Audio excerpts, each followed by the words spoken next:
Hello, my name's Lyle Humphrey, and I've been volunteering for the camp for several years now. And it started when I was at City Union Mission. I worked at City Union Mission in the grounds department, and they came to me one time and said, "We need some workers at the camp. Would you volunteer?" I said, "I don't know anything about this." "Yeah." And so I didn't know really what to expect even. So I just thought, well, I'm going to be a counselor for junior boys, I believe it was back then.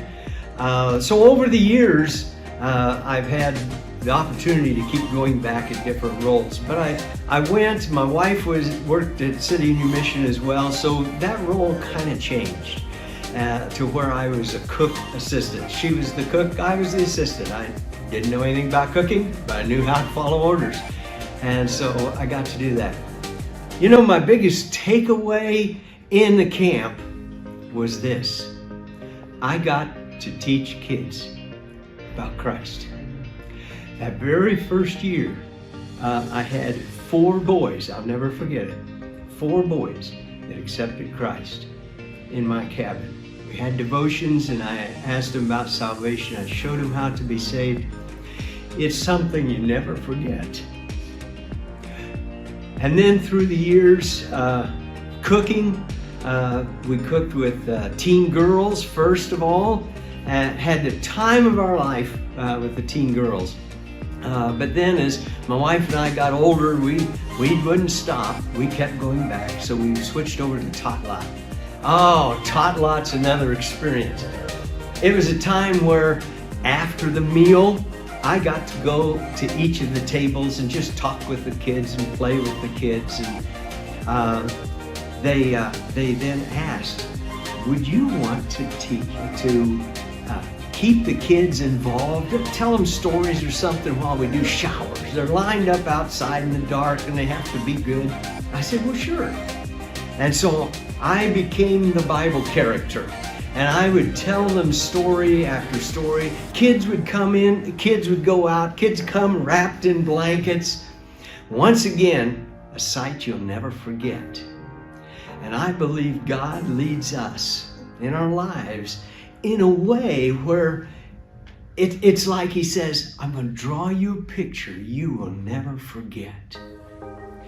And so they came to me a little bit later, like the 3rd day or so of camp with these little tot lots. They said, "Would you like to be the storyteller for bedtime?" I said, "Hey, you got to understand one thing. When I'm done telling a story, you're never going to get them to sleep." You know, if the Lord's tugging at your heart, wondering, is there a spot where I can work? Sometimes you get the opportunity, your church is going, well, you're going to be among friends. If there's the opportunity, I just want to be involved with kids. I don't believe you could ever miss that. If the Lord's tugging at your heartstrings to come and to work at the camp, talk to someone at City Union Mission.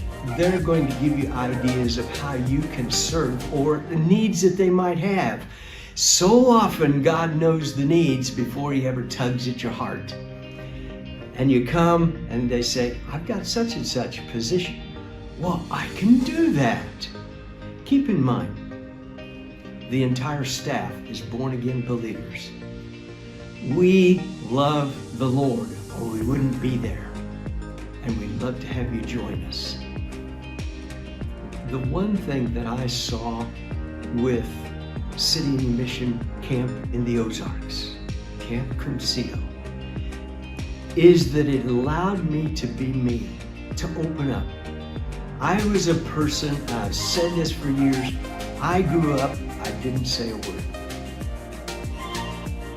Until Camp Cruzeiro allowed me to be myself, and I found myself opening up, telling stories, just being with the kids, whether they were the junior boys, teen girls, or whether it was these tot lot kids. Gave me that opportunity, and now, because of those types of things, God has opened up a ministry with me where I can teach, preach, and sing in my church in ways I never dreamed would ever open up for me. I think of some of the prophets in the Old Testament, how God said, I need you. You can't use me, I can't talk. Duh. I understand that. And God says, I'm going to make it so you can talk. I'm going to draw you a picture you'll never forget.